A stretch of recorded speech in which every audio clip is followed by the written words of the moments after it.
Hi, everyone. Buenas tardes. Good afternoon. Thank you for joining us today and welcome to Resources for Success.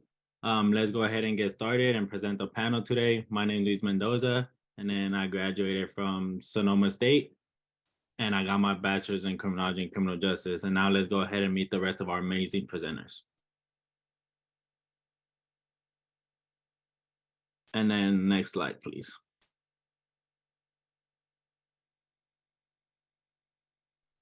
Hi, everyone. My name is Lisette Macias. I am a College Success Fellow here at 10,000 Degrees, and I graduated from UC Davis with a bachelor's in genetics and a minor in education.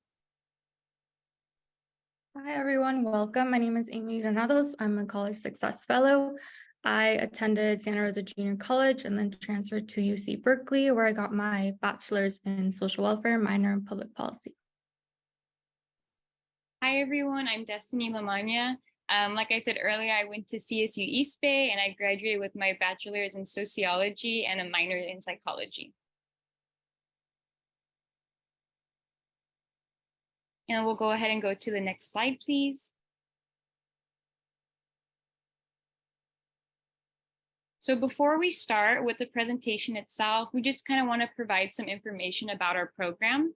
So at 10,000 Degrees, our mission is to achieve educational equity by supporting first-generation and low-income background students to and through college. 10,000 Degrees helps students realize their full potential and positively impact their communities and the world. Next slide, please. Now, who do we support? Currently, 10,000 Degrees is serving 8 Bay Area counties. We support over 12,000 high school and college students annually in 42 high schools, 56 community colleges, and 170 four-year college and universities nationwide. So we can move on to our next slide. Yeah, so here at 10,000 Degrees, what we do is make sure students are supported to, through, and beyond college. So we do this in a variety of different ways with college prep, college financial aid advising, transfer support for our community college students, and overall readiness beyond college. And then let's go ahead and then go over the agenda for today. So again, welcome to Resources for Success. We'll be talking about mental health, academic, financial aid, and then career and food. We do have 4 scenario questions. The way it's gonna work is we're gonna go ahead and ask you a question, give you a scenario-based question, and then there's gonna be a quick breakout room where we'll give you guys 5 minutes to be able to talk about the answers. And then after that, we're gonna come back and give you guys 3 minutes to be able to share out with the rest of the room. We also do have a takeaway tool. We want you to personalize and track your campus resources. Going off of that, just kind of having a list of resources for different campuses you're looking to attend. And then our resource recap, we're gonna be sharing resource details and links with you guys. And then let's go ahead and get started. So here's scenario 1. Henry is a first-year undocumented college student who is nervous about the language barrier since English isn't his first language. His parents notice that he's been more closed off and has been dealing with anxiety and stress and don't know what to do since he has a hard time opening up about his feelings. He's been having difficulty taking tests and focusing in class. Henry's parents want him to look for help to deal with this situation. Where can Henry go to find support for his mental health on campus? Go ahead, Katie. A place, if Henry was at San Jose State University, he could visit their mental health and wellness center. I know each semester a student gets, I think, 6 free sessions to talk to one of their therapists. So he can definitely talk to someone or just hang out in one of the rooms and de-stress.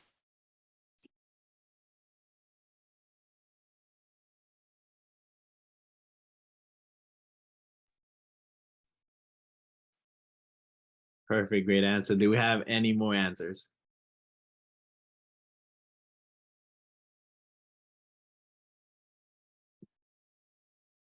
And then some answers from the chat. We have the Dream Center, we have CAPS, we have the Wellness Center.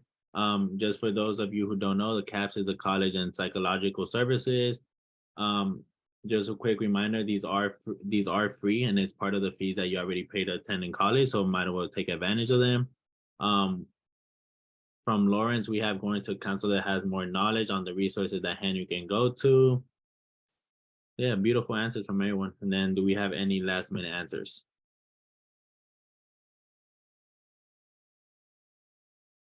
One of our participants in my group said to start a conversation with a friend and just say, just open up with the line like, can I talk to you about something, to see if their friend is willing to listen, and just start from there. Perfect. Thank you for that. Then also on the chat, we have friends as well. Talk to a staff member or an adult on campus they might trust who can help them have access to mental health services. Henry can try to find his own way to communicate with people if he's really uncomfortable about talking the situation. Also get support from friends and family, and then join clubs on campus and find your community. So with that, thank you guys, everyone, for these answers. They're all beautiful answers. We have a few more: learning communities on campus, wellness center, or talk to friends. And then we'll go ahead and start wrapping it up and then start talking about some of the resources there is. Then we go to the next page, please. So a few of the mental health resources that are offered on campus are always academic advisors. You have your student health services. The Dream Center is available. There's also disability service and also your primary physician. Just a few tips, like I mentioned earlier, you guys are paying for college, and then there is money going into this, so might as well take advantage of all the programs that are offered. Never be we understand that college can be scary, and it might be, you might be nervous and might get stressful. We understand life happens, but at the end of the day, 10KD is another resource that are here to help you. You could always reach out to your fellows. We're always here to help, and we love to help you guys out. And we've been through the process, so we want to make your process as smooth as possible. And then never be afraid to create a community. Never be afraid to ask questions. Never be afraid to reach out. At the end of the day, you never know. Everyone's on the same boat, and we're just here to help each other out. And then we'll go ahead and then next page, please. And then starting August, we'll be partnering with an amazing organization known as Think Hopeful. Think Hopeful is a 24/7 anonymous mental wellness platform.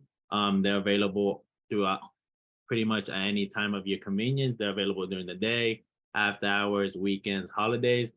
Scholars can receive support on a range of issues such as self-esteem and relationships, burnout and financial stress, plus many other mental wellness support.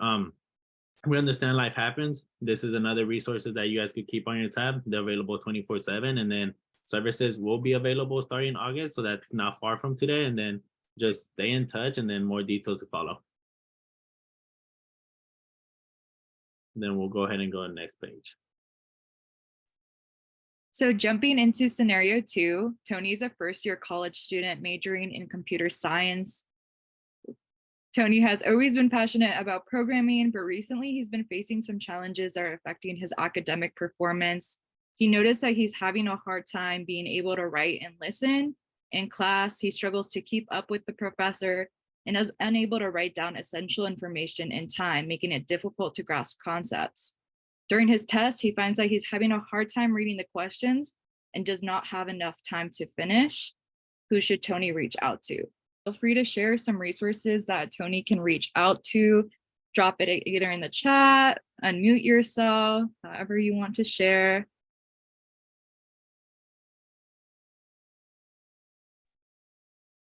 I believe Tony could reach out to his professors and stuff. Yeah, that's a great thing. Definitely communicating to your professors that you're having some challenges. Sometimes they can lean in, especially like connect you to office hours, TA, maybe local tutors.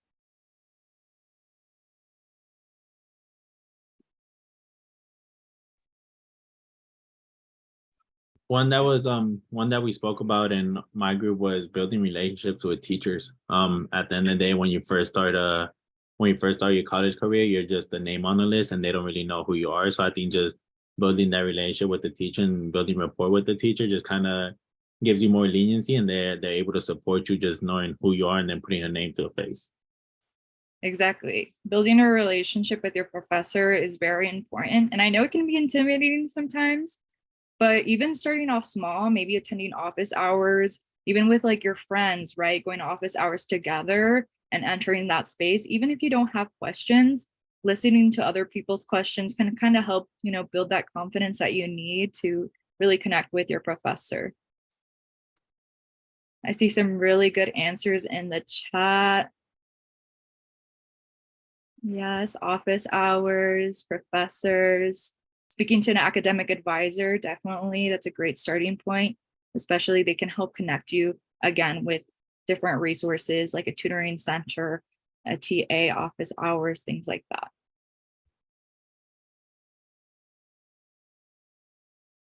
As the disability office for assistance, yes.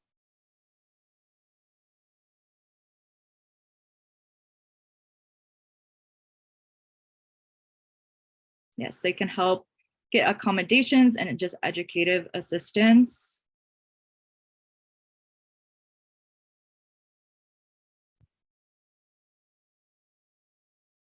Great answers. We can go ahead and move on to our next slide.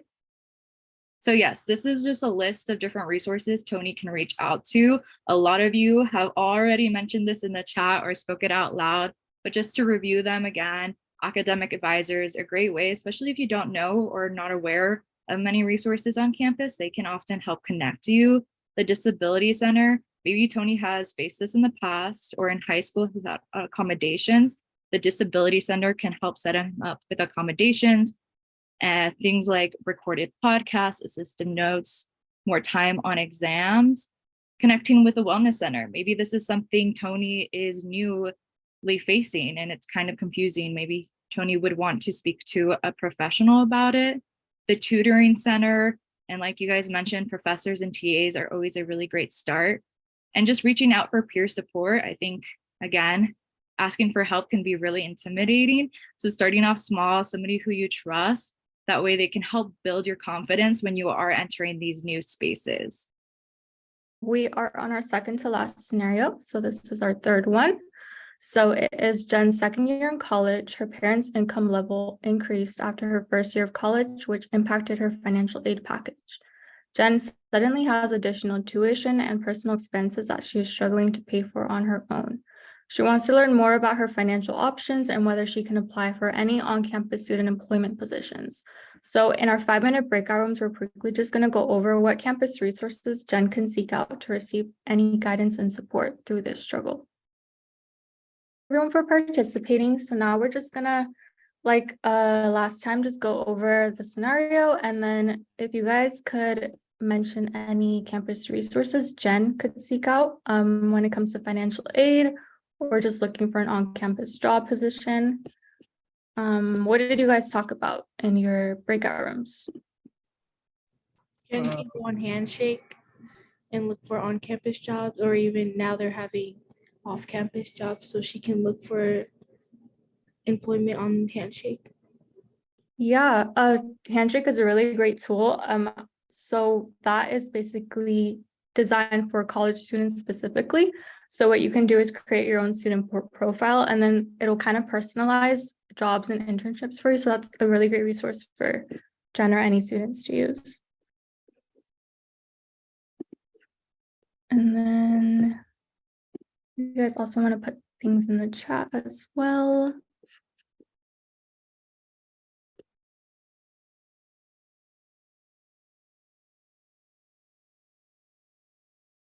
Speaking with your 10,000 Degrees Fellow, financial aid advisor, definitely EOP. So a lot of college campuses do have an EOP program or service. So they actually can offer different types of vouchers for you aside from the financial aid package you're already receiving. So that's a really great resource as well.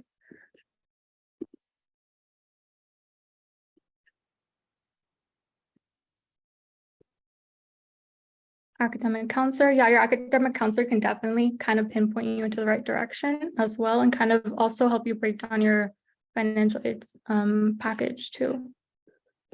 Scholarships, definitely. We want to make sure you guys are applying for as many scholarships as possible. Looking into the career center on campus, we're looking at career newsletters, definitely. Career newsletters are super great resource. They actually usually just post a bunch of positions that are available for you. So if we want to go to the next slide, we can kind of just delve deep into some of those topics and resources that you guys brought up.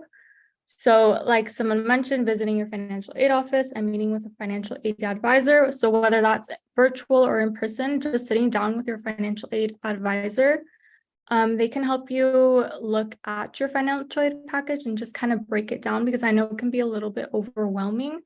So just getting a better sense as to different types of loans, grants, scholarships that are on your package. And then also scholarships. So you can definitely go ahead and contact the scholarship office at your campus. So I know there can be a lot of scholarships that are available, which can be a little bit overwhelming too. So I think just talking to someone at the office, or even just going onto the website for it as well, you can kind of just do your own research and just use keywords when you're doing your search to find scholarships that you can qualify for. And then also just going to your career center on campus. So these spaces are available not only to provide you with the information about jobs and internship opportunities, but they're there to prepare you for like the important factors when it comes to like job and internship hunting. So like interview prep, resume, cover letter, review workshops, they have that available for you as well. And then, I mean, in my experience, I was a student employee at my community college. So there I was able to work on campus, and they gave me the flexibility for me to not just have a job, but also kind of stay on top of my education and homework as well. And it also gave me the opportunity to just feel like a part of my college community too. And then I know someone mentioned earlier Handshake. So Handshake, I can just recap real quick. It's like an online job and internship platform for college students. So you can customize your profile, get personalized job recommendations, and you can actually just apply straight to jobs and internships on the app on Handshake. And LinkedIn as well. So this is a networking site where you can build your professional network by connecting with people. So say you have an account with them, you can definitely talk to a classmate and just ask them, hey, do you have a LinkedIn profile? And just go ahead and connect with them too. And then we can move on to the next slide. So here at 10,000 Degrees, we're lucky enough to have a career success team available for you all. So you'll have access to like an incredible amount of opportunities once you start your college career journeys. So they're kind of similar to like a campus career center. So they're there to provide you with workshops and webinars throughout the year. And they'll be there to help you out with that and just answer any questions you might have about your career in general. And they'll actually be hosting a workshop in about 2 weeks for you all. So just stay tuned for that. And then we can move on to the next slide. Thank you all for participating so far. This will be our last breakout room and last scenario. So let's go ahead and finish it off. So Denise is a freshman at UC Davis, and she's currently living on campus. She's working 25 hours a week and is taking a total of 16 units. Denise supports herself financially, so most of her paychecks go towards her tuition and housing and then to her bills.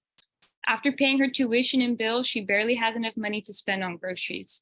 What resources can Denise seek out to receive some guidance and support? Did anyone cover anything or think of any resources in their breakout rooms that they would like to share, either unmute or through the chat?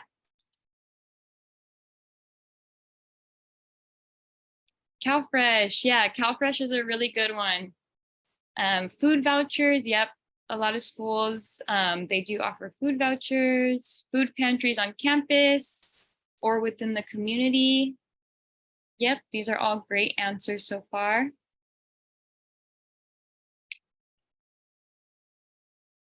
And did anyone else want to add anything before we go on to the next slide?